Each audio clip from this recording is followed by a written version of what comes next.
Sukhihood to everyone and welcome to KMBS for this afternoon talk. So let us kneel down and pay homage to the Triple J before we start the talk. Let us compose ourselves and pay homage to the Triple J. Arahang Sama Sambuddho Bhagava Buddhang Bhagavantang Abhivademi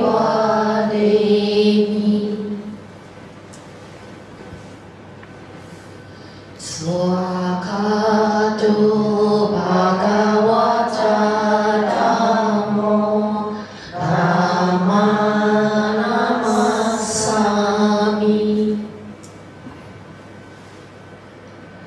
Supatipanno Bhagavato Savaka Sangho Sangha Namami.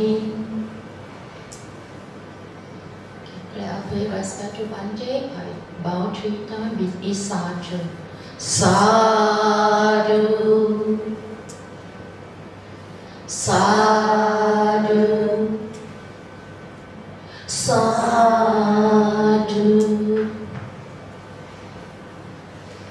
Okay, please be seated.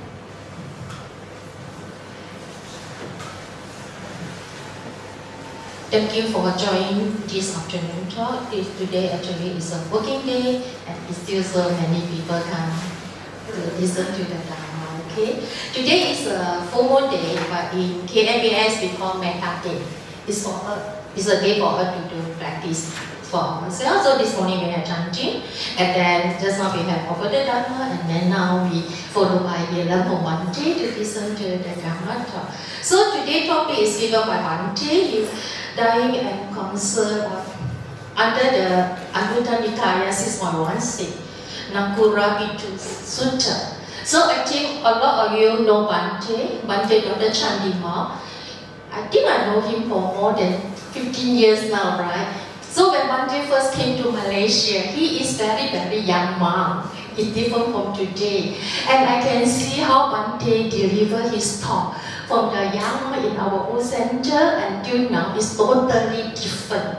The way Bhante now is very, but I think Bhante have a lot of wisdom now compared when he's still in Singhara, they will say, Pori Hamdro. So now Bhante is a local Hamdro now. Local is a big in terms of the size and the knowledgeable and the age as well. So we need a lot of monks like Bhante, the young monk, to continue to propagate the Dharma. And also we need a lot of educated monks. So Bhante is more like we call a scholar monk. So he can share a lot of topic, a lot of sutra, study, everything. And it's the way Bhante deliver the Dharma is very different from other monks as well. So come with your open heart and learn. If you want, you can just follow Bhante online class every Monday. In fact, why Monday? There is a story as well. In Buddhist Mahavihara, the Monday is reserved for last time Bhante Punaji. Because myself also with a lot of other friends, every Monday we will go to the temple to study sutra from Bhante Punaji. And then but after that no more stop, so that Bhante is online, so we can still learn from Bhante. Or offline you can go to Bhante website, you still can learn. Okay, so now we pass on to Bhante to save the time. It's already past 5 minutes. Bhante, we will try to stop by 2:45 like this, because we can have another class at 3 o'clock. Okay, thank you. Thank you, Sister Julie. Once again, good afternoon. Welcome you to good morning, good afternoon, everyone.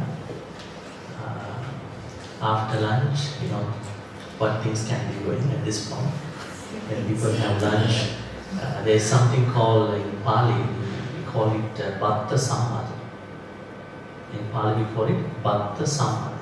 Bhatta means rice and Samadhi means intoxication. So we can easily be intoxicated with the rice at this point.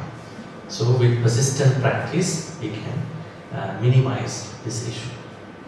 As Sister Julie mentioned, my connection to this Kinrara Buddhist Metta Buddhist Society dates back to 2010 when I first came to Malaysia the first time.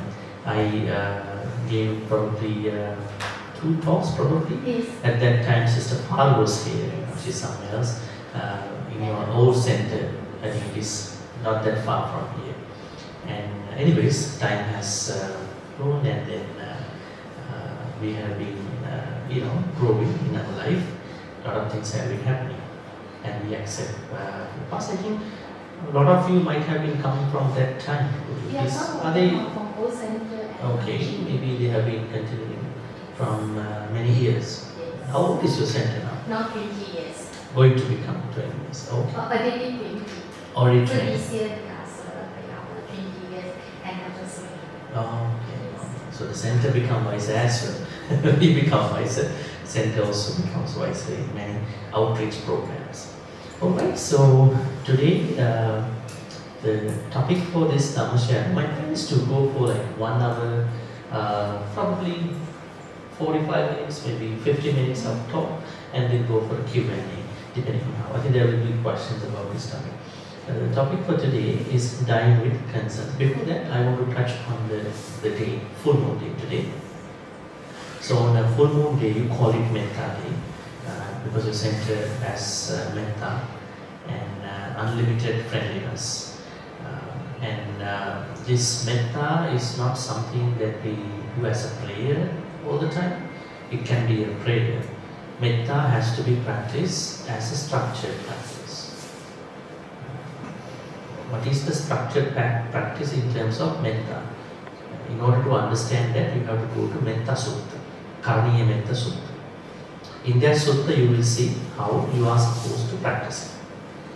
It goes beyond, may I be well, happy, peaceful, this kind of a context. You can search my blog if you have time. I have a blog post about it, which from which I gave a talk into another center last year. See here, unlimited.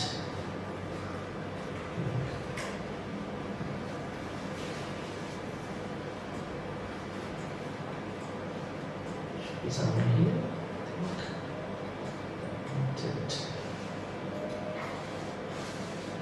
Friendliness. Type it.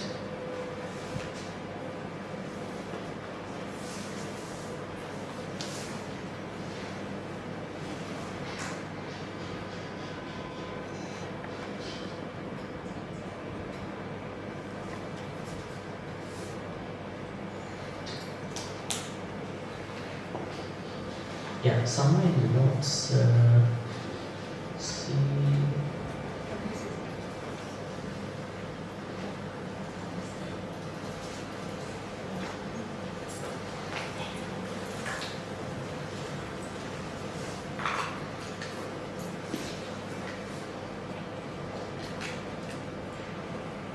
Okay, this goes. 15 skillful habits and the unlimited practice of Metta. Karaniya Metta Sutta.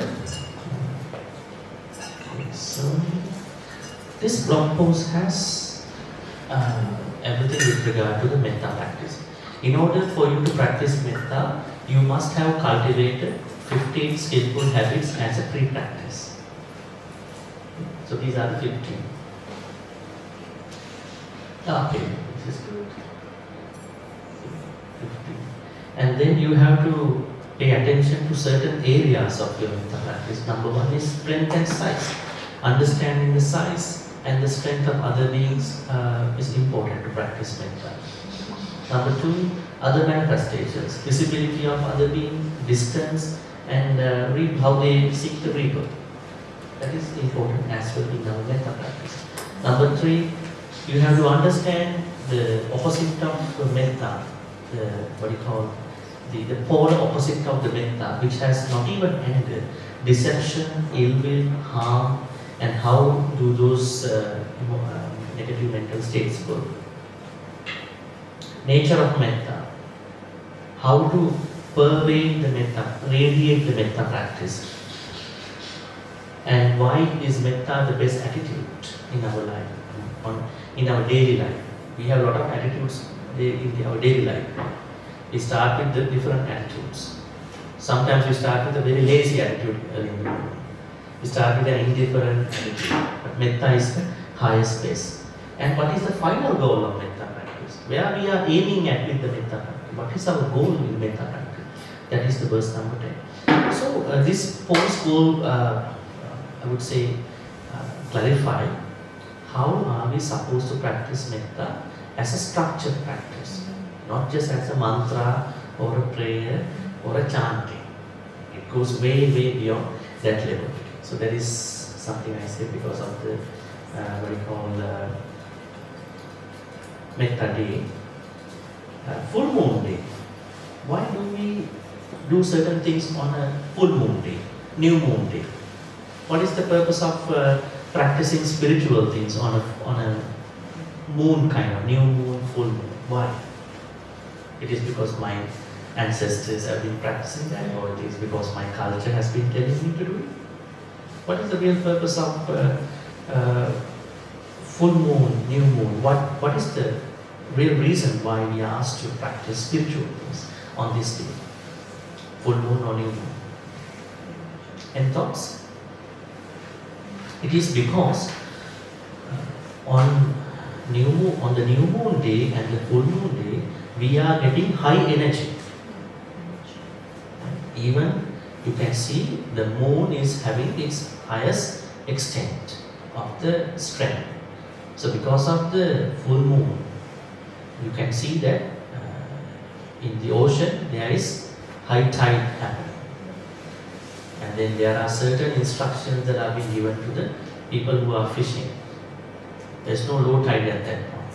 And then the people who have some mental issues, they are going into a turbo mode on that. So it can happen, so we gotta be careful.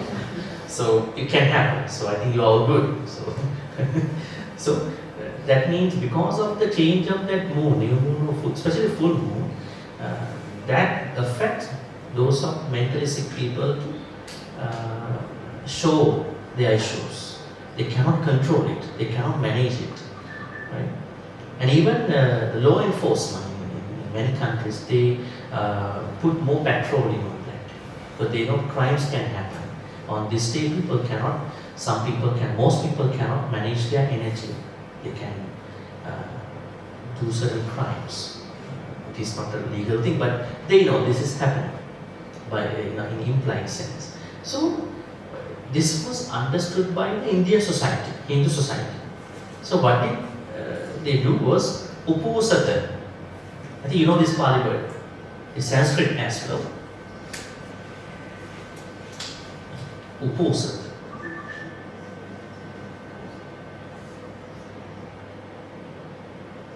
What does Upusata mean? Let's separate, what we call decombine.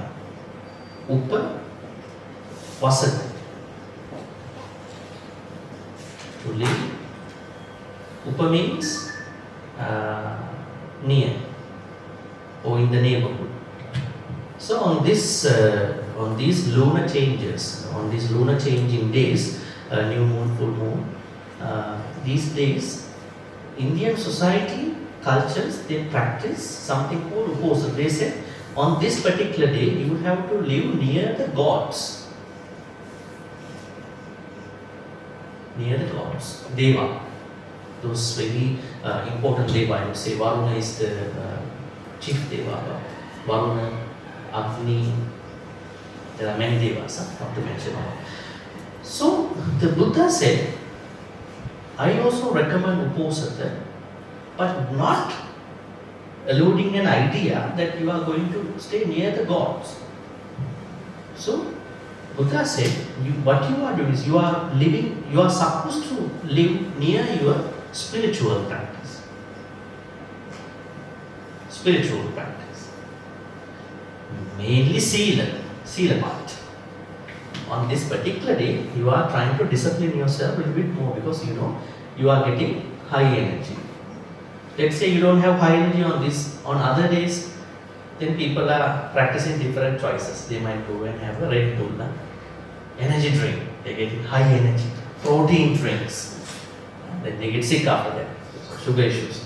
So anyways, this day, full moon, new moon, these days, we are naturally coming up with a lot of energy. These energies sometimes cannot be managed by many people. They don't know how to do it. So then Indian idea was Uposatha. They said you have to live near the gods, venerating those gods. But the Buddha said there is no purpose of living near the gods. Gods are making mistakes as well. Some devas die out of anger, you know that? Yeah. Some devas die out of anger. Because of happiness, their extreme happiness type. And the Buddha said, we are going to practice Sila on this day. In Buddhist way, Sila is not just the rules. They are translating as rules. Sila is not rule. And when we teach Sila in the West, it's going to be a big issue to many monks. They don't know how to present it. They say, we have 5 rules. You come to the temple to feel the freedom, but you are going to take away our freedom. What are you talking about? So we actually, the 5 precepts, they are not rules. How do we know that? Panatipata Veramani Sikkhapada Samadhiyami. I promise to myself, I am not going to kill. It's a self-discipline practice. It is who knows I am killing people in my thoughts? Who knows? Yes. I might be a very good person outside. Yes. But every moment I am trying to kill someone. Because Buddha says, not the physical action makes karma, but the mental action. Chetana. Chetana is the karma. So we translate this Uposatha, the full moon idea, in a way that we are trying to intensify, maybe maintain, sustain our spiritual practice on this day without getting caught up in the unnecessary energy issues. So you are bringing your energy to Metta today and into this set. Okay, that is out of our topic, but I just wanted to say now, you know what is Uposatha. Upavasati, living near the particular purpose. This is Sila. Sila is the purpose. Because in the West you can't teach Sila. They are in a hard time when monks want to teach meditation. You can't teach meditation without the Sila, right? You might have done a bad thing today morning. How come you go and meditate? Because that will pop up in your mind. But when they say you take 5%, we don't want to take 5%. You don't teach me what to do, what not to do. Tell me meditation. So that's why I was trying to say Sila is the purpose of today.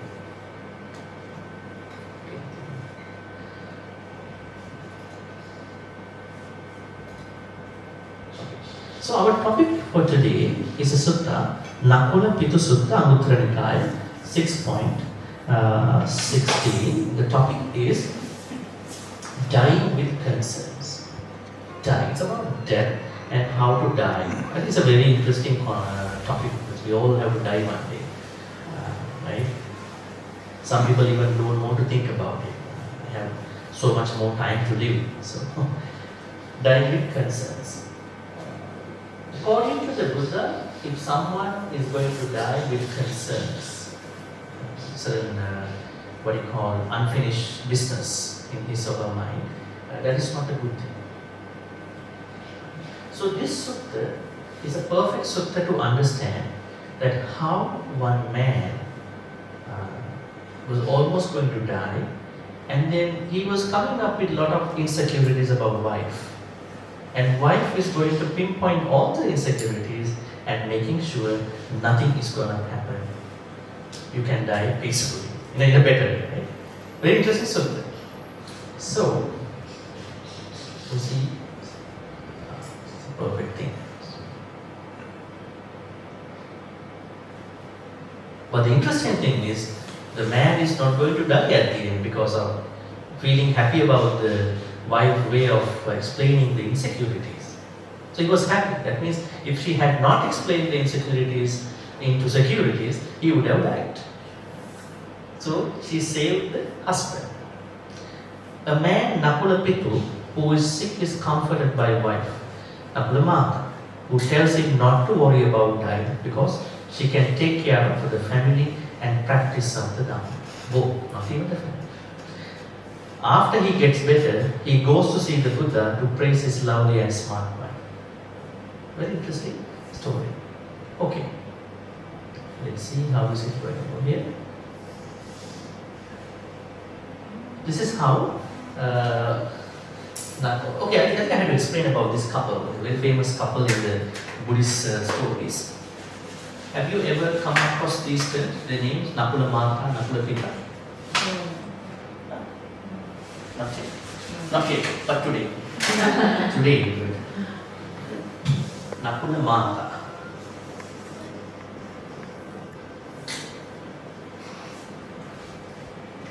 And Nakula Pitta. Nakula is a tribal name. Nakula means mongoose. Mongoose. Nakula. You know the mongoose, right? Who's having constant attack with the cobras. Mongoose. I think their tribe comes from the mongoose.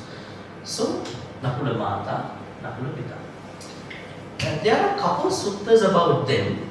This couple is the most ideal couple with regard to the relationships in Buddhist suttas. Nobody talks about them actually. There is a sutta. Actually, I've been explaining this sutta to one of my sutta classes, my Friday class.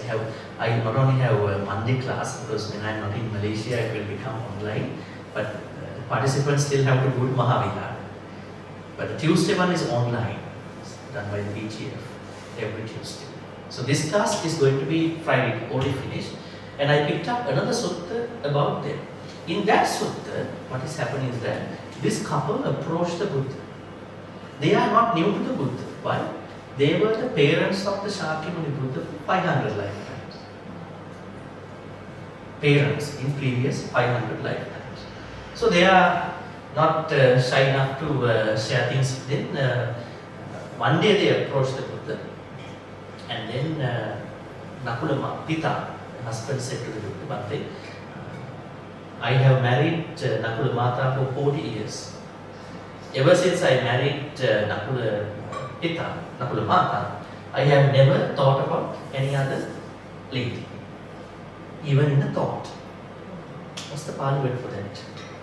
Manasa Atikkam. I have not even exceeded. Now people are into adultery by action.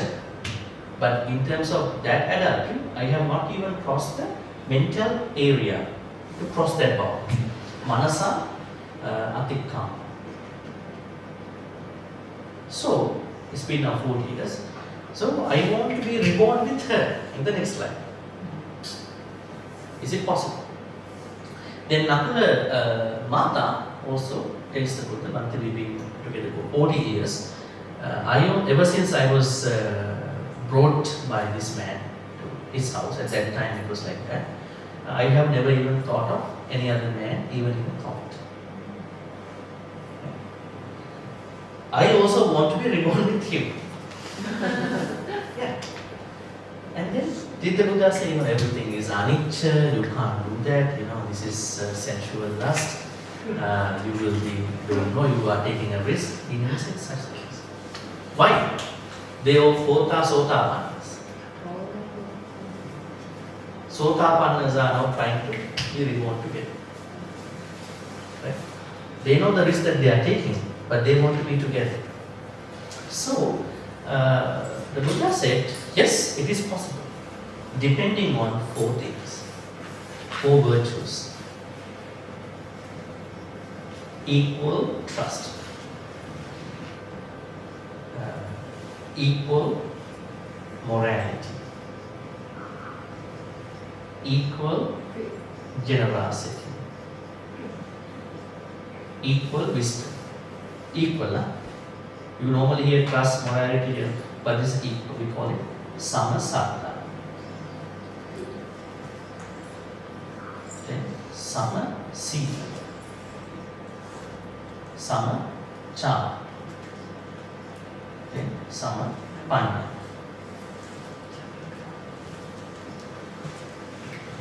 If you both maintain equal trust, equal morality, equal generosity, equal wisdom, it is going to be possible to be reborn together.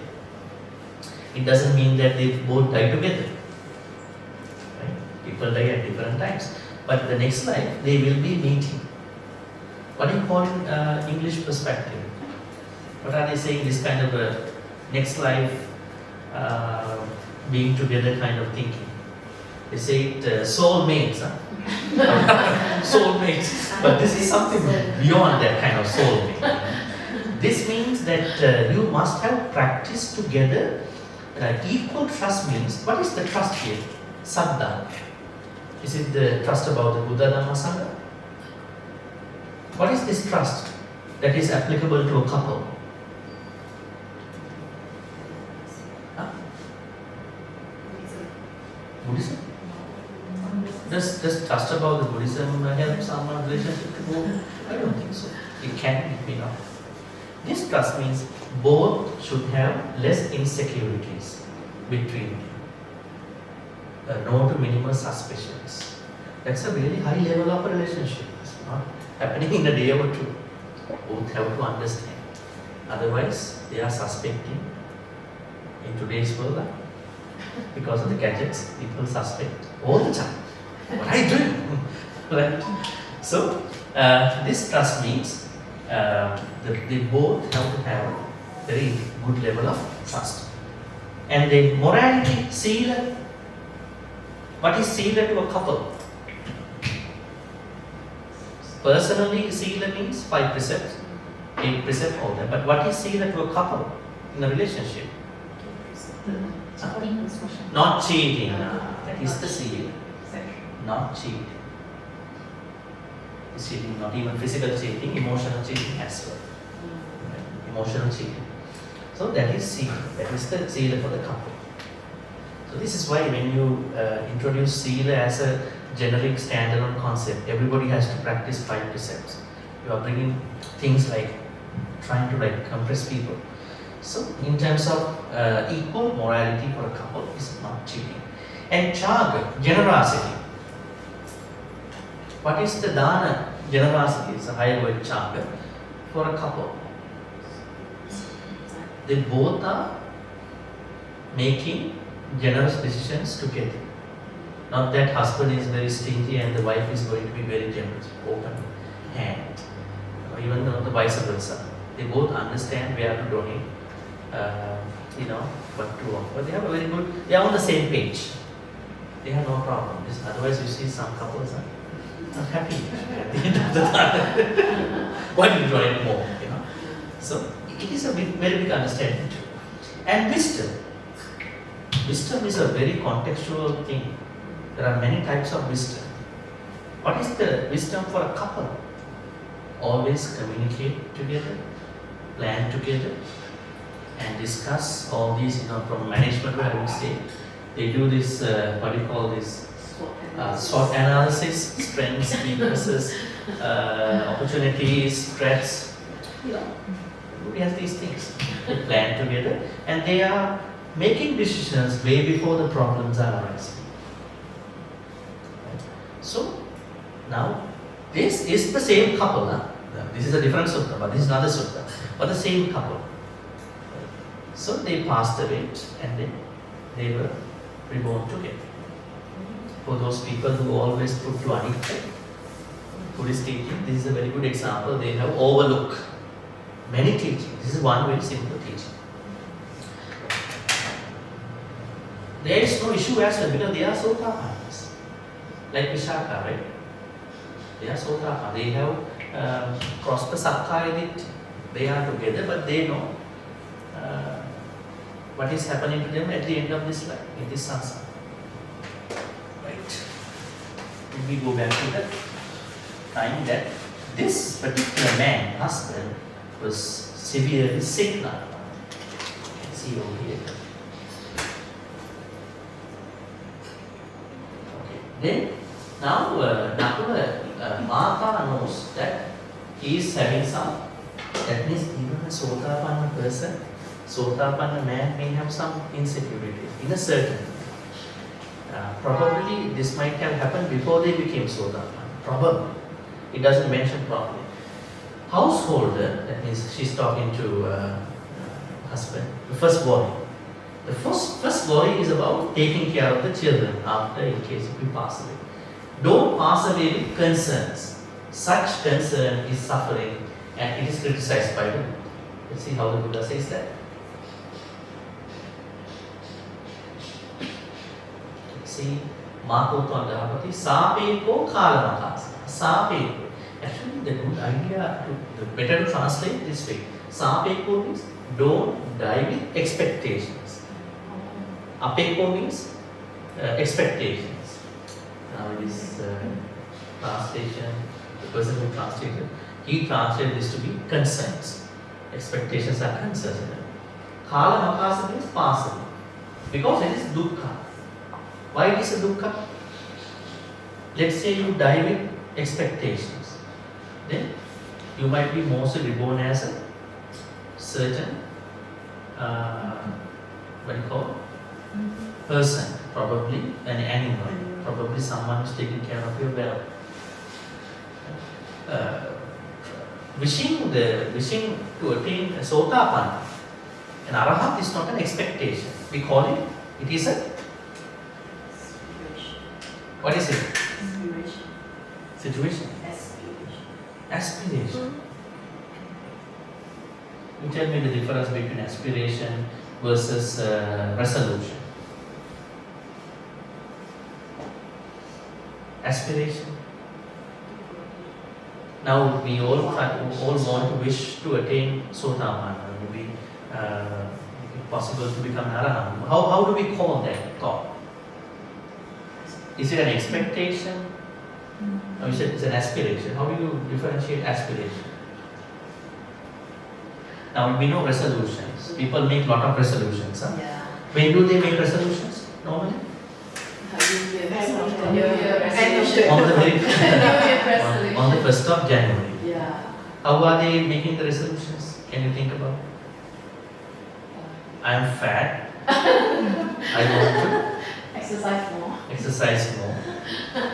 No, actually they are directly jumping into the ideal body actually. Yes.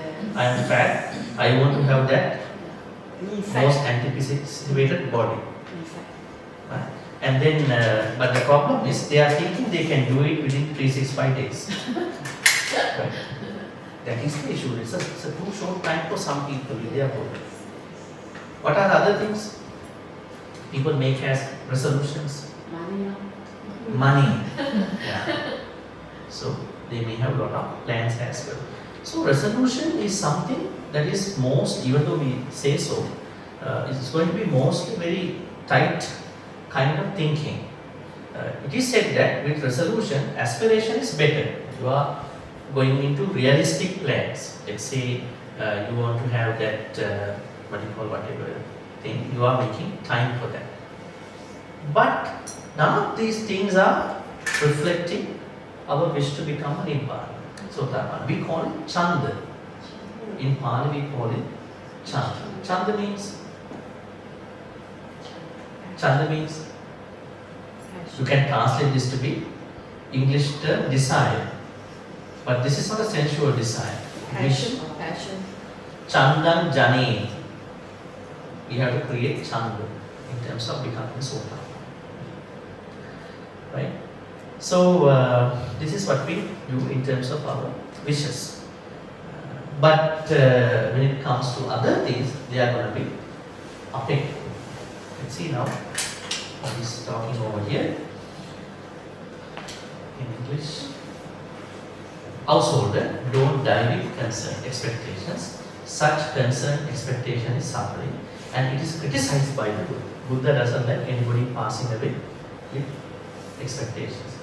Householder, you might think, when you have born, the housewife, that means her, won't be able to provide for the children and keep up the household carpets. This is what she has been doing so far in the household. And then, but you should not see it like this. I am skilled at spinning cotton and carding wood. I am able to provide for the children and keep up the household carpets. I think they've been doing a carpet business probably. Probably rug business, but she's assuring that I can do it by myself. Don't worry. giving the husband the assurance. Is this happening in normal household? When the husband is passing away, woman that strong to say something like this? Yes. This is kind of a very interesting aspect. They have to show the strength as a Buddhist woman, show the strength that I can take care of them. Second, thinking of marrying a king. Householder, you might think, when I have gone, the housewife, me, that's her, I will take another husband. But you should not see it like this. Both you and I know that we have remained celibate while at home for the past 16 years. The Sotapanna couple. Probably they have been together and then at a certain point they actually did as such. Now this does not say that you have to be celibate in your household. You don't take it wrong. This is this particular couple. So what if we are as such, I am going to be continuing in my way. I am not going to. Worry number 3. Not being able to see the Buddha and other monastic. Householder, you might think, when you have gone, I want to see the Buddha and his Sangha. But you should not see it like this. When you have gone, I will want to see the Buddha and his Sangha even more. Don't pass away with cancers. So it's making sure spiritual side of her life and children. So third worry. Fourth worry. The practice of morality, sila. Householder, you might think, I will not fulfill sila, but you should not see it like this. I am one of those white robe disciples. Who are they? White robe disciples. Those upasikas, upasakas who wear white clothing. Right? Why are you wearing white clothes? For the Buddhist temples, activities, events, even now you are wearing some of you white clothes. Why are you wearing white clothes? 8%. 8%? You haven't taken 8% today whatsoever. Why you are wearing a white dress today? Now she is also wearing as such. Why? In your case? Huh? To purify. After wearing the white thing, you are purified. Oh, you are showing that you are a purified person. Huh? Purified. How? I'm asking why you wear the white clothes. You can wear a casual clothes, right? If you want. Sometimes I felt like wearing black absorb other people's energy. When I wear white, I just want to maintain within myself, protect myself and not influenced by others. This is what I understand. Energy. Yes, energy. Energy balance. But I didn't know what to do. But when I know I don't want to be influenced, I will know what to do. Okay. Today, definitely we have a balanced energy. Energy problem. It's having on full moon day, new moon day, right? Any other answers? You are wearing white clothes just to show that you are mentally sometimes not purified. You need to purify yourself. Right? That's why I was asking whether you are trying to show that you are already purified, or after wearing the white clothes you are going to purify yourself. So then Nakula Mata says to to Nakula Pita, I am one of those white robe disciples, that means upasaka, upasika, layman, lay movement. The Buddha who fulfills their sila. Whoever doubts this can go and ask the Buddha. If I have any doubts about my spiritual life, I can always go to the Buddha, ask him. Because he stayed nearby these days during this is happening. Where was it? Buggers at Crocodile Hill. That's interesting. How come Buddha was staying in a crocodile hill? This is a wrong translation, I'm telling you. See some translation, there are some mind-boggling translations. I tell you something about these places, how they translate. One place is Kukutara. Especially they mistranslate the Buddha's temple. Kukutara. Have you heard about this temple? Huh? Kukutara. This is the temple where Buddha lived. So, all they translated this to be chicken feet. Yeah. Kuputta means chicken feet. The Buddha was staying in the chicken feet monastery. Actually, it is not chicken feet. This is the name of the man who donated the temple. Kuputta minister. But they go by a literal translation. Even this Pali word, Sunsumaragiri. You can see in Pali, Sunsumaragiri. Sunsumara is not Mara, not name for the crocodile. Sunsumara. What has happened in this place, in this city was, when the city was building, one crocodile made a cry. So then the people who was making the city, they put the name of the city as Sunsumaragiri. So now it's a crocodile hill. Thinking that there are crocodiles. Right? It's like the Australian city, Badagini. The Australians is somewhere, Badagini. Badagini means there were some Sri Lankan workers at that time, they were saying, we are very hungry now in Sinhala. Badagini. Then later on they put Badagini to the name of the city. You can't translate this. You had said it's starving hunger. Susumaragiri. Yeah? I can always go to the Susumaragiri. The Buddha was staying at Susumaragiri at that time. Besakala is a forest. And then ask Buddha any questions I have in life about my spiritual life. So then she is making sure, don't worry about my sila practice, morality. That's the fourth one. Fifth one. This is very interesting.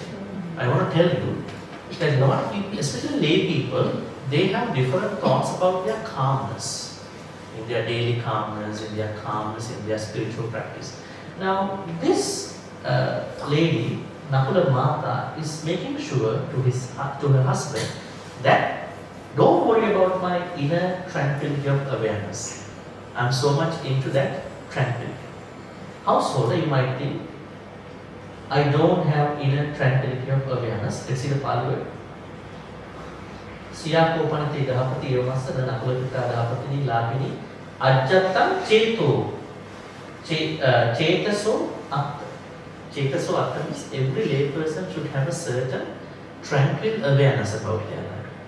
It might not be a meditation, like a formal sitting meditation. It's something that you are always able to be aware of what's happening in your life. So she says, but you should see like this. You should not see like this. I am one of those white-robed disciples of Buddha who has inner tranquility of awareness. I have lots of tranquility within myself about awareness. We all are supposed to have a certain awareness of what we are doing. What is the purpose of that awareness? Then we know what we are talking. Then we know what are the thoughts that are coming. Then we know what are the actions we are taking now. It's interesting, right? This is how we are making akusalas. We don't bring awareness to our activities. Definitely we are with akusala.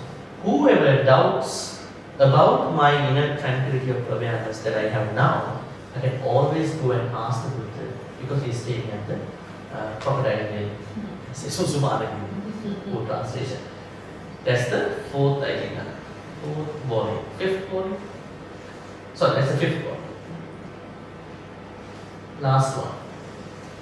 Householder, no foundational trust about the triple text. This means Saddha. Saddha about the Buddha and Sangha. Householder, you might think, I have not gained a basis, a firm basis, and solace in this teaching and training. I have not gone beyond doubt, got rid of indecision, gained assurance, that is Saddha, and I am not independent of others in the teacher's instructions. That's interesting. Huh? This is very interesting. That means when you are learning Dhamma, at a certain point you have to be independent from the teachers as well. Some devotees, they even can't think of anything without the teacher. Now I tell my students, you learn from me, and then you have to become an independent person by understanding what I am teaching and do your reading as well, your practice.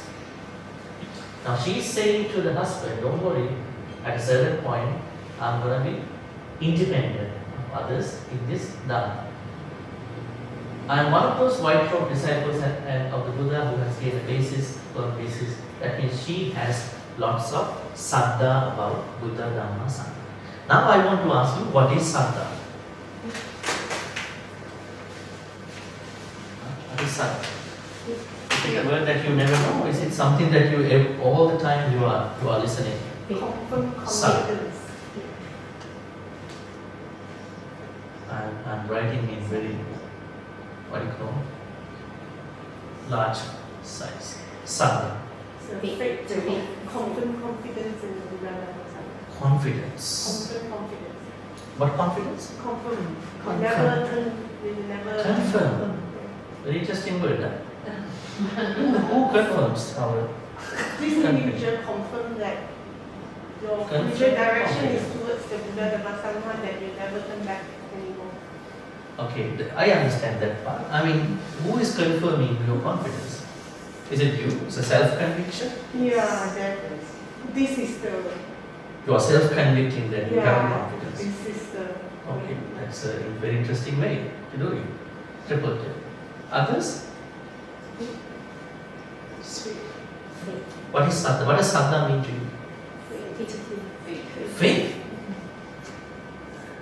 I want to bring up this Caucasian woman who came to a temple in Canada. Said, now the monk who was doing the puja saying, now we are going to place a lot of faith in the Buddha by doing the Buddha Vana. It was complicated. I left the church because the pastor asking me I had to put a lot of faith in the God. You are doing the same thing over here. I better not come back again. So it's not faith. Faith is mostly coming a certain, what you call, a forceful asking about that you have to trust, you have to put faith in the God, regardless of whether you have any thoughts about it. So we put it at least a civilized word, trust. It's a civilized word. It might not carry everything, but at least it has a certain, what do you call? Yeah, some weight about this Pali word. Okay, others? What is saddha? Saddha?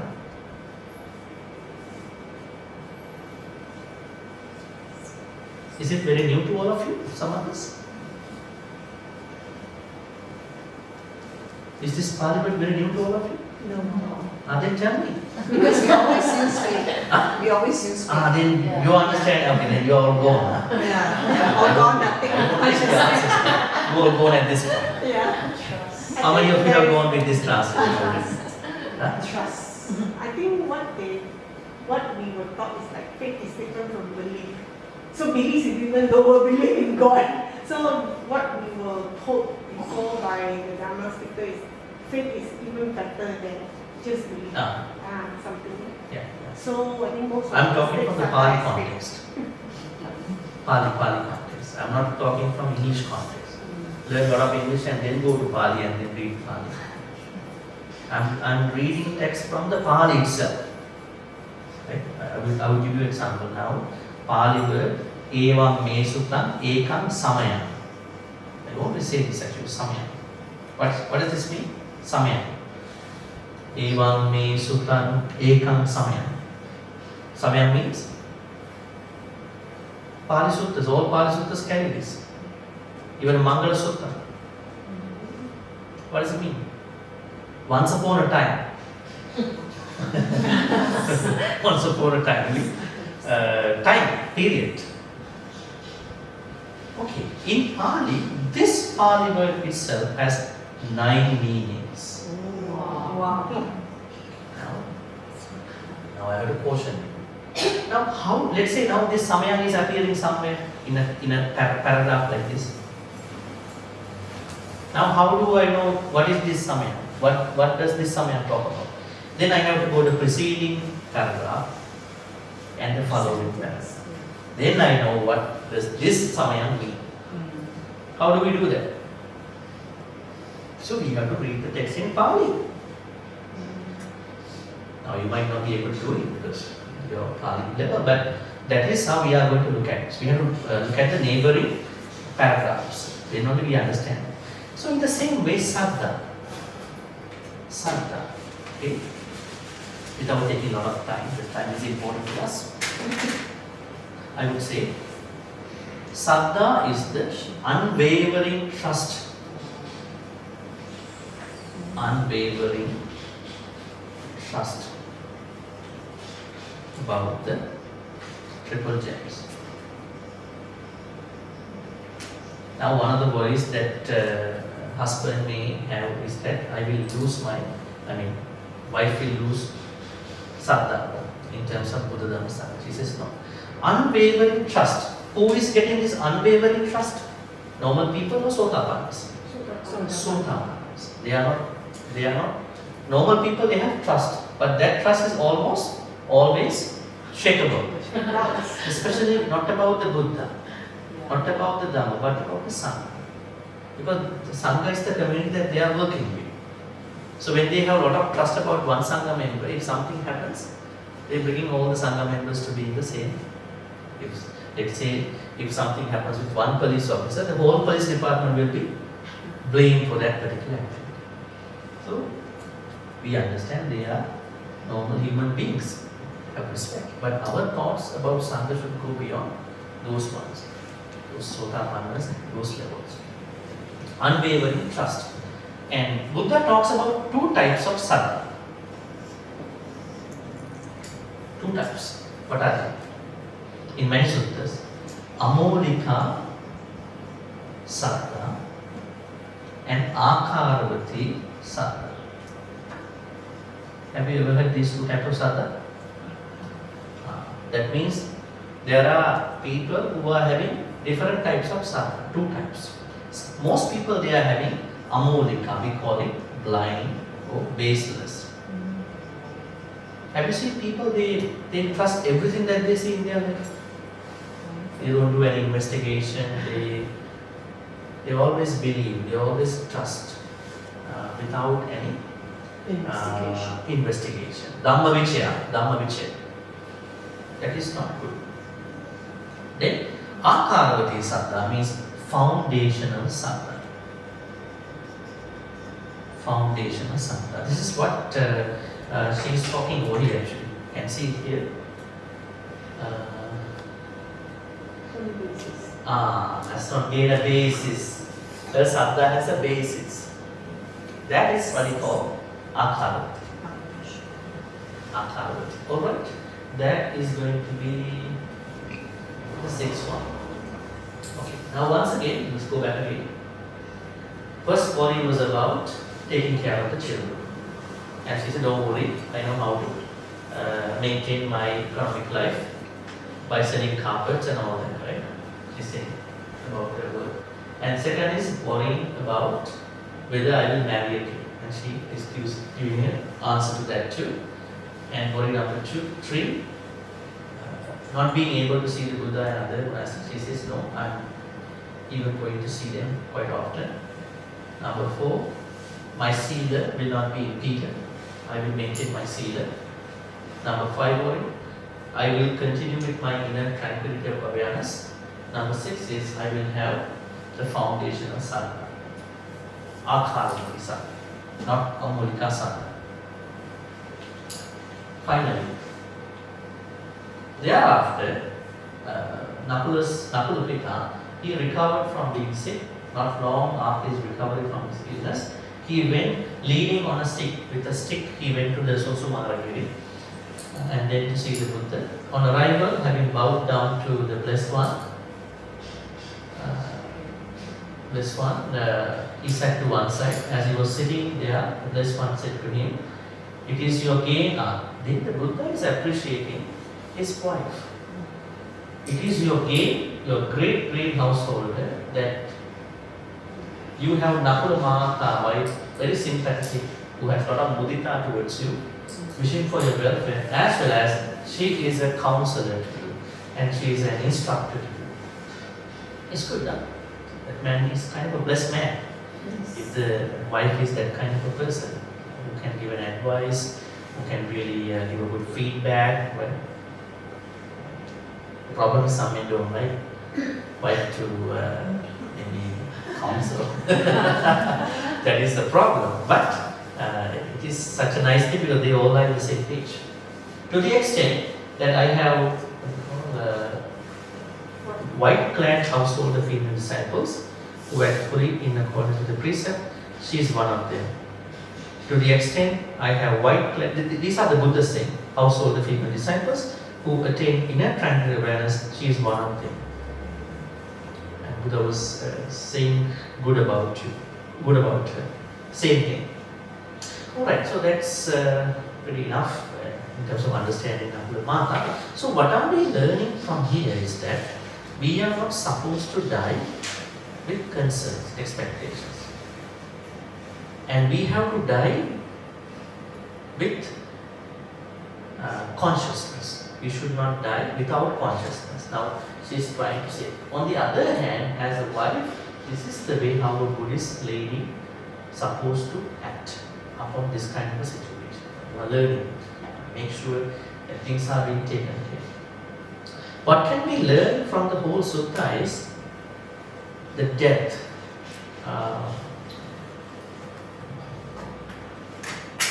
What do you think about the death in terms of the dying time? Now, there are talks like how to die mindfully. So many talks. You know what the YouTube does? YouTube is going to remove all these talks. Why? They are thinking these instructors are telling how to die. YouTube is not a place to encourage the death. They are taking it that way.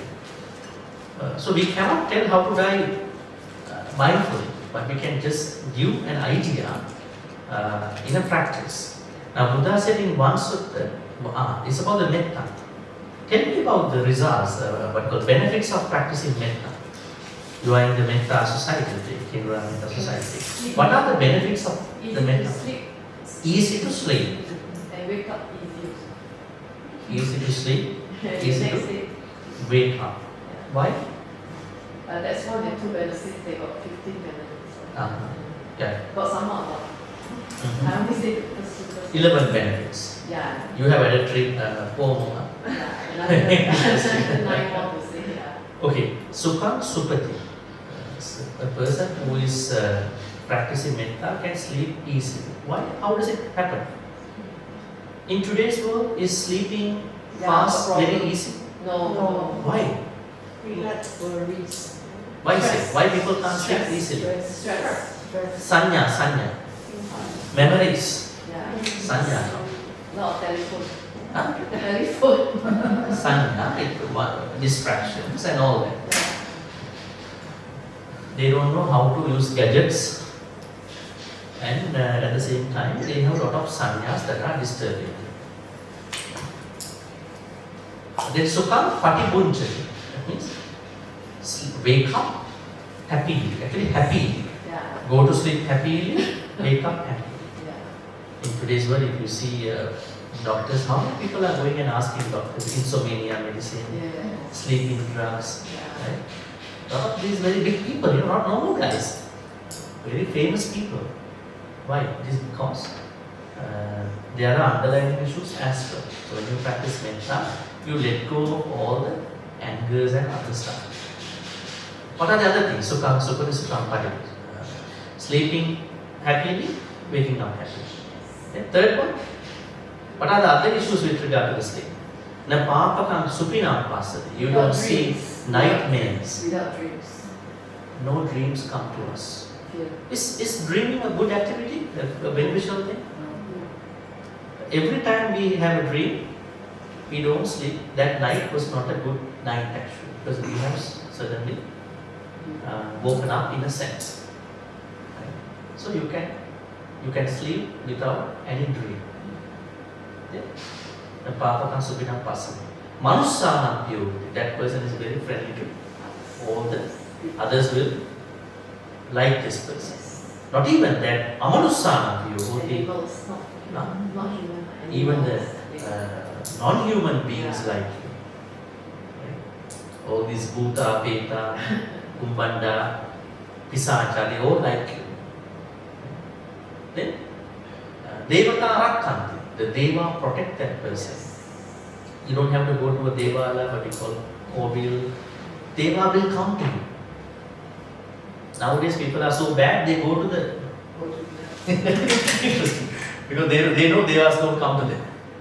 Right? So you can let Devas come to you because of proper practice of Metta. Right? Then Mukhavanno Vipasidati. You have a very beautiful complexion. That complexion is not that cosmetic complexion. A lot of makeups and cosmetic treatments. It's a very, what you call, organic beauty. Organic beauty. So like normal beauty. You are letting that organic beauty come because of your Metta. You have no unfinished business, no bad sanya about it. Then, what else? Cannot be harmed. It cannot be harmed. That means, Mukhavanno Vipasidati. Yes, so that person has a certain immunity from attacks, dangers. What you call, maybe at that time there was no gun, shooting found out, certain other attacks. Then, what else? Nasa Agniva Visangva. No danger from the fire, no danger from the water. Right? But don't try out that. Don't go to the deep water and see, I have practiced Metta for many years. I've been a member of the Kinrara Metta for 20 years. I should have immunity in the Pacific Ocean. No, don't do that. You will face all the bad consequences right away. Right? Actually, we can observe those changes when we don't try it. Sometimes you see that you are in a dire need of help from somebody. Then a good Samaritan come and help you. You think, how he came out, how she came out. So those are the ways how we going to measure up. But other than that, don't try to boil water and try to pour into you. I have a certain immunity from the hot water. Don't do those kind of unwise things. Right? So there is a story about Magantiya, wife of King Uday. Samavati was the quiet one who has the perfect Metta. So once Magantiya, being so jealous, she poured boiled water into Magantiya, nothing happened to her. Now, just learning this story from the surface, don't ask people to boil water into it. You will definitely be burned and die. So she had lots of Metta, different practice. So, and what else? Finally, Asammulva, that's the place I want to comment. Asammulva Kalankaru, one of the benefits of Metta. Asammulva Kalankaru. That means when you practice Metta, you die without, you don't die without being mindful. Now think about some people's claim that someone, he went to sleep and by the morning he passed away, she passed away. What a good death is that? Right? Why people are saying so? They think that it is a peaceful death. They think there was no pain. Only from the angle of pain they are saying that that was a good death. But in Buddhism, a good death is a death that is happening to you when you are mindful. You know you are dying. Not that you don't know you are dying. That is not a Buddhist way to look at it, because people look at it from the pain. Because people are so much, unfriendly to the pain. So we have to embrace the pain sometimes, Think about the pain, what other people do by hurting us. The moment you are embracing that pain, the miracles going to happen in your life. From that point onwards.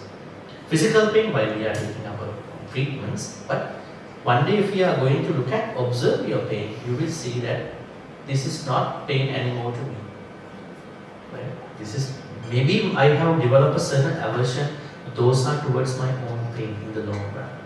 It happens, right? Let's say you are someone who is immaculately clean. So you go to a hotel, you see, this hotel is very unclean. You can't stay in that hotel. Why is it? Is the hotel unclean? Hotel is okay. But you develop the thinking, the hotel room has to be this and that. So you are creating suffering because of your son.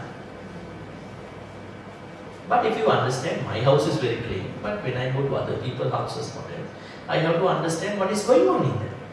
So I am not creating pain in that. So asammalokana karoti means you will die by understanding you are dying. But I don't know how many of us are fortunate to die that way.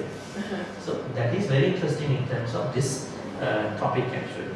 And finally he says, Uttarin appativijanto brahmalokupago. In case you don't attain Nibbana, you will be reborn in the one of the 5 Brahmalokas. What are they? Pure lands. There are 5 pure lands. Buddha says in early Buddhist teaching there are 5 pure lands.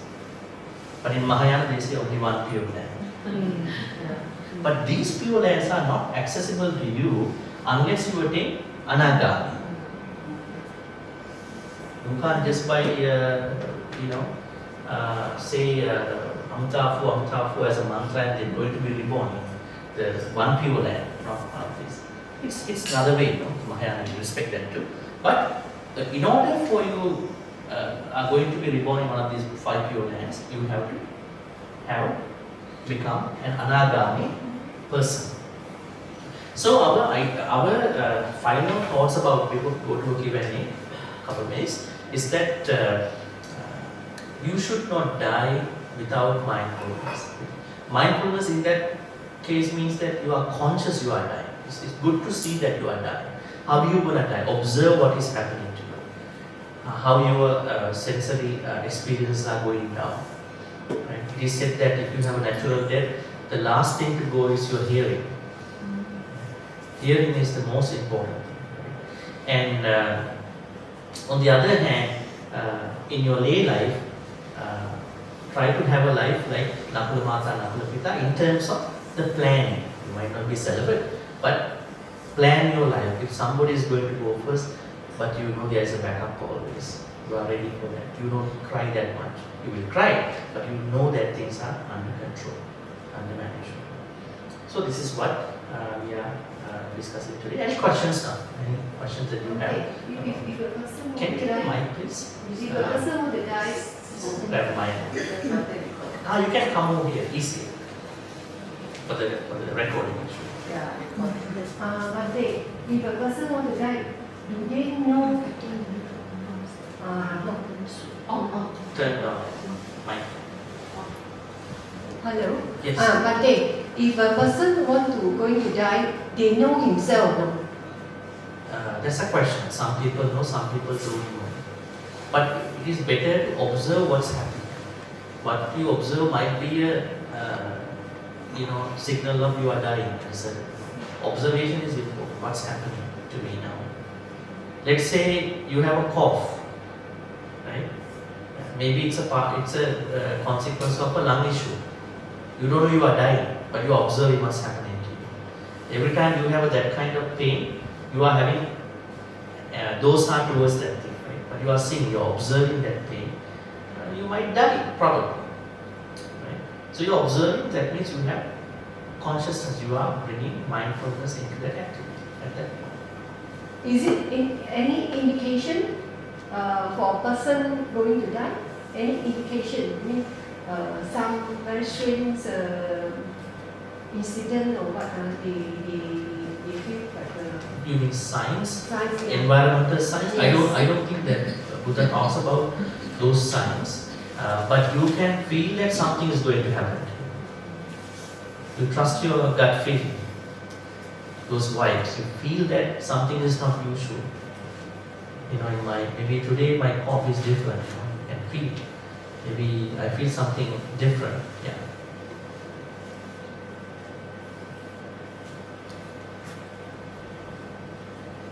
Don't worry about the moment of death. Just practice this thing and one day you will die. Right? Isn't it? One day you will die. So then both have worked. If you try to catch when I'm going to die, at that time mindfulness will be out. This mindfulness, this practice will be out at that time. Because while we see our relative and our friend the way they die very different way. Yeah, that is other people. Now we are talking this from a self point of view. Like when you die, you make sure that you are dying properly. But we hope that we give this learning to them as well. Those people. Yeah. Other questions about today's talk? They reach the Can five you- pure lands. Huh? The five pure lands. Can you come to the mic because it's I just want to know what are the five pure lands. Five pure lands. Just You can prepare go the to mind. the, yes, you can go to the 16 Brahma worlds on internet. Worlds, Rupa, you can see.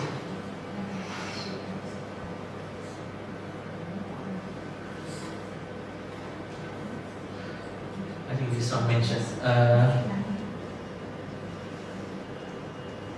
Aviha, Atapha,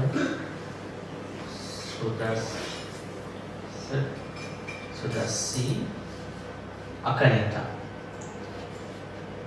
I have a note about it. Go maybe block over here.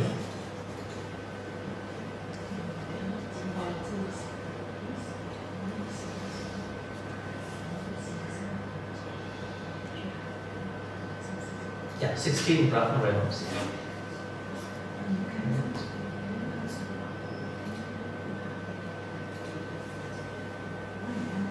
Okay. Yeah. You can see the last five. Akanita, Sudasi, Sudasa, Atappa, Aviha. Yeah, they are the ones. Those five. They are pure lands in early Buddhism. Why they are fine? Because of their own merits, is it? Very good question. Now, this is, I think I will write them in clear ways. Aviha, Atappa, Sudasa, Sudasi, Akanita.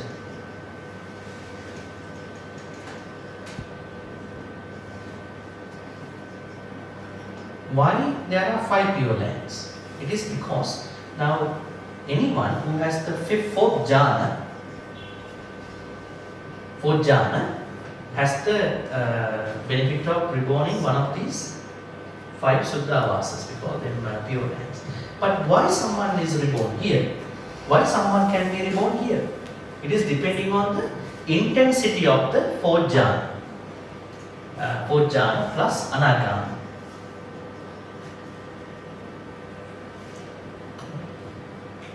So the reason why there are five pure lands, this is the highest pure land. But let's say you are going to be reborn here, you will attain Nibbana as well. You also attain Nibbana. But if you are reborn here, you are having lots of other facilities, benefits in that particular realm. But same thing will happen. So fourth jhana and anagama. So I would say the intensification of the fourth jhana plus anagami will take you to one of these. Akanita is the most desired Brahma world, even by the Sakka, both Sakka. The head god Sakka, Indra. There were many places where he was asked, who would you like to be reborn after this? Someone in the Akanita Brahma world. Why is it? There is something very interesting about this world. There is no age gap in this Brahma world. Now when you are reborn in the human world, let's say you born in 70s and somebody born in 80s, there is an age gap, right? Everyone who is reborn in this world has the same age. Very interesting, right? No discrimination. Nobody will ask, how old are you? Sometimes it's the trouble. Somebody asks you, how old are you? You can't say, you have to say somebody, you can't say that answer. Then you say age is just a number. I mean, don't worry about it. So, Akanita means no age gap. So, Sakka desires to be reborn there. Alright, and maybe we can take one more question and we can then wrap this up.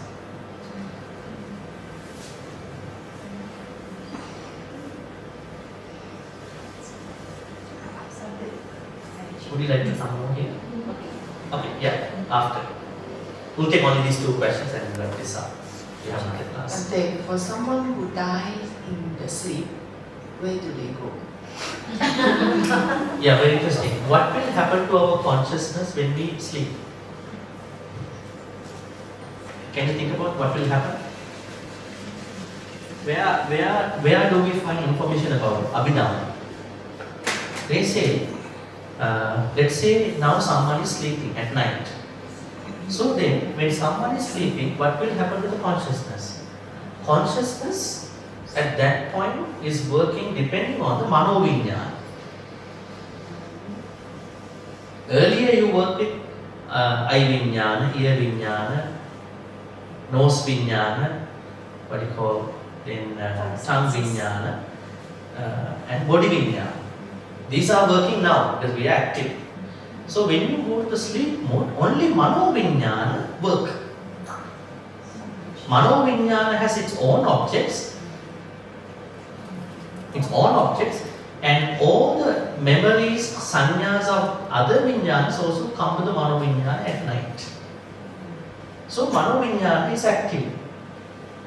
Normal sensory vinyanas are inactive at night. Mano-vinyana is active. Let's say now someone is going to die 2:45 AM. So by this point of time, this person has been on the mano-vinyana.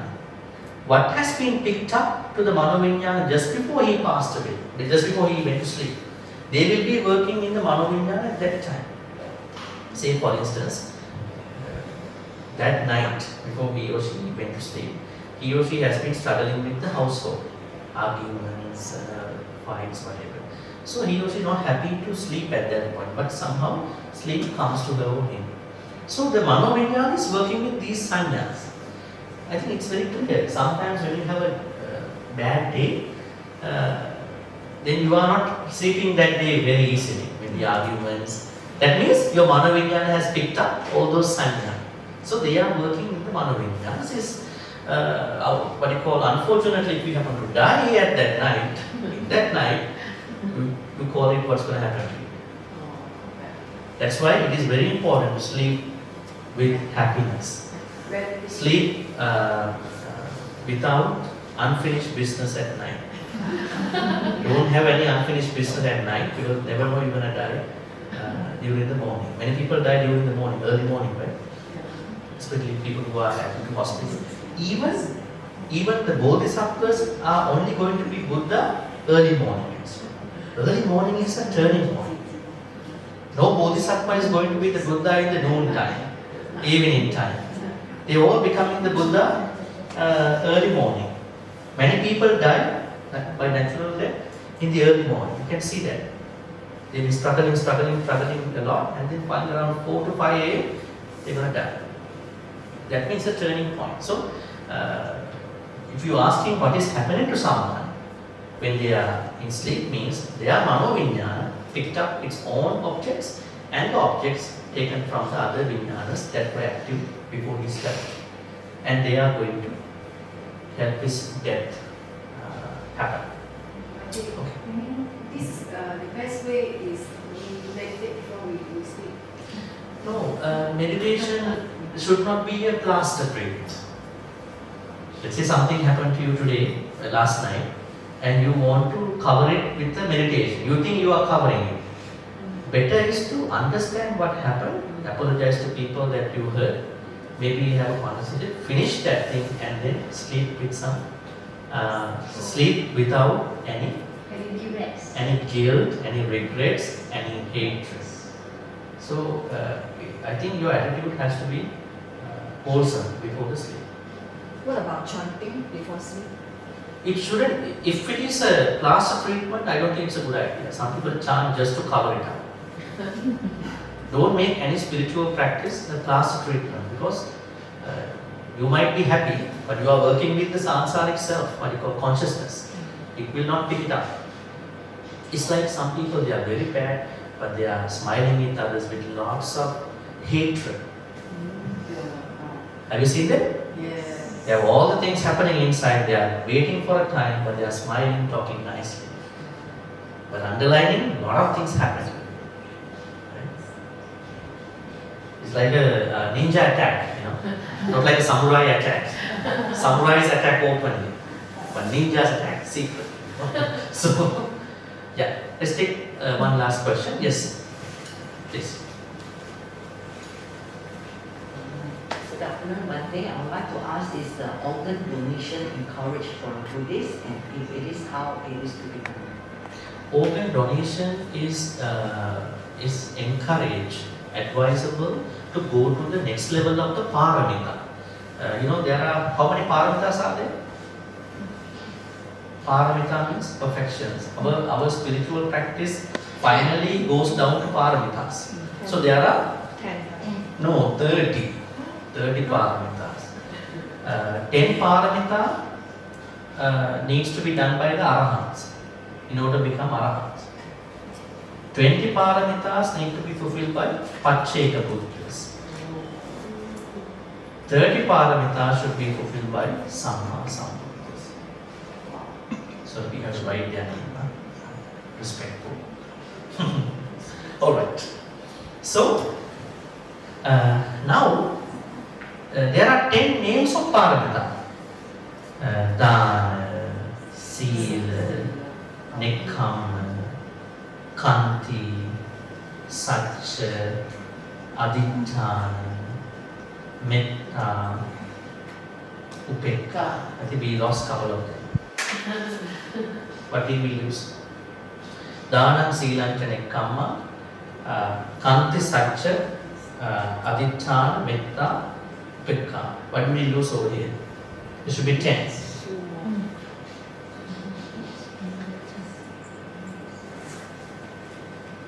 Panya.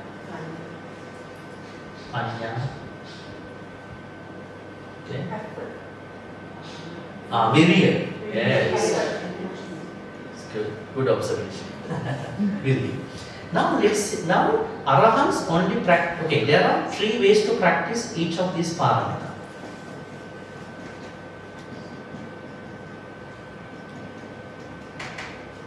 Let's pick up one, the first one only, because just to distinguish the problem.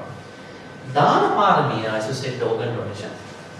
Dana parami has to be fulfilled as a normal paramita, as a upaparamita, as a paramata paramita. Let's say dana upaparami. It says bahira banda parichagu dana parami, giving what I have externally, food, money. That is dana parami, first layer of the dana parami. But we have yet to go to other levels. If you want to become a Samma Sambuddha, Pacceka Buddha, you have to fulfill the second layer of the Dana. You want to become a Samma Sambuddha, you have to fulfill the third layer as well. So are the other things. This Upaparami, Dana Upaparami means organ donation. Starting from blood donation. Everybody can do that. For physical reasons, health reasons, maybe some people are scared to give blood. Right? Then, right, and organ donation. So it's called upapara. So it is advisable at a certain level, but not necessarily. Yeah, it is advisable. Yeah, but not that every Buddhist must do the organ donation. We can't make that claim. We can't do it. It is a certain stage. All right. Any more questions? So let's wrap this up at this point. Today we learned about how to die without concerns. We were talking about the ideal lay couple, Nakula Mata, Nakula Pita, and how Nakula Mata made sure that she can be independent by making sure that husband is going to pass away, and how she was giving the assurance to husband. But finally, that assurance helped husband not to die. When the lady is strong, husband is not going to die. Interesting. And then this is very interesting in terms of everything. So may all the good karmas you've been learning today through this sutta, we expect certain wishes. The first one is, may all these good karmas be transferred to the departed ones. May they be well and happy, and may they attain the supreme bliss of Nibbana. Sadhu, sadhu, sadhu. At the same time, may all Devanaga Mahindika receive all these good karmas. May they bless all of us for good health, quality of life, and prosperity. And may they also attain the supreme bliss of Nibbana. Say sadhu, sadhu, sadhu, sadhu. At the same time, let's make a wish. May we be able to be in the company of Kalyana Mittas till we attain Nibbana. Sadhu, sadhu, sadhu. Imina punya kammena mami bala samagamo satan samagamo yava nibbana patiya. Finally, may all the good karmas you've been making today by coming to the Kinrara Buddhist Society Center today, early morning for giving dana and then listening to the Dhamma talk, sharing Dhamma, discussing Dhamma. May all these good karmas be supportive and helpful for all of us to attain the supreme bliss of Nibbana. Sadhu, sadhu, sadhu. I also would like to wish happy 20th anniversary to KNBS, Kinrara Buddhist Society, and may your Buddhist Center become a hub of Dhamma sharing. It doesn't matter how small, how medium, how big is the center. What matters is the quality of this outreach. It is very important to give quality programs, events, so that you can reach out to many people, including your devotees. So, by wishing so, I'm going to do the blessing for all of you now. Abhivadana Sirase Nichang Vadha Prachaino Chattaru Dhamma Vadhanti Ayuvanu Sukhan Balan Ayurarogya Sampatti Sagga Sampatti Nivacha Atu Nibbana Sampatti Iminati Samichaku Sadhu Sadhu Sadhu.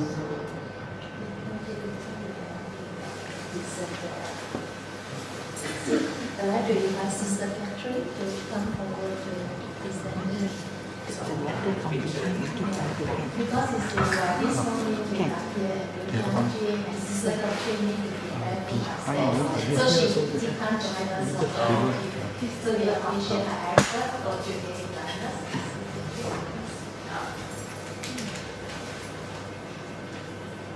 Sadhu, sadhu, sadhu. So that we invite Bhante. He is a Bhante from Bhante. Because he represents Bhante brand, and the intrinsic is from every one of us. So Bhante just give Bhante represent to Bhante. Sadhu, sadhu, sadhu.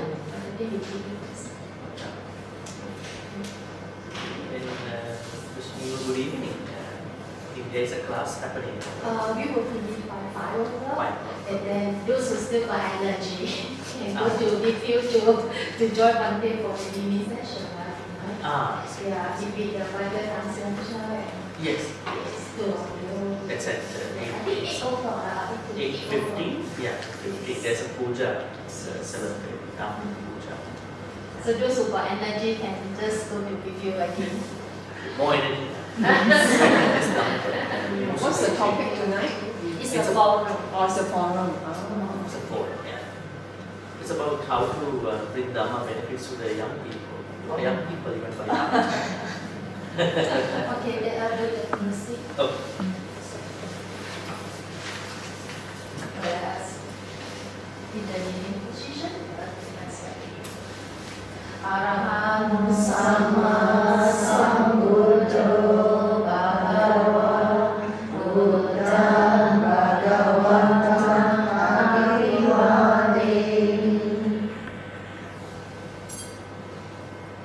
Swakado Bhagavata Dhammo Dhammam Namasami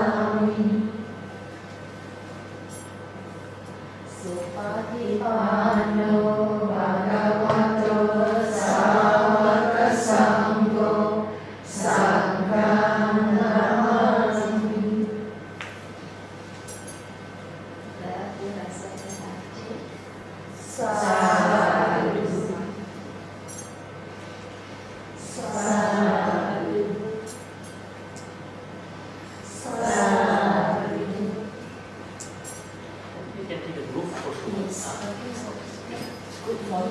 very detailed. Yes.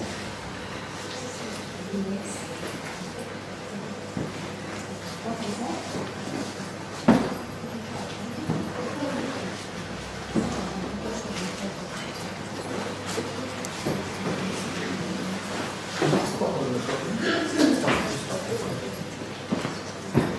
Minutes of it.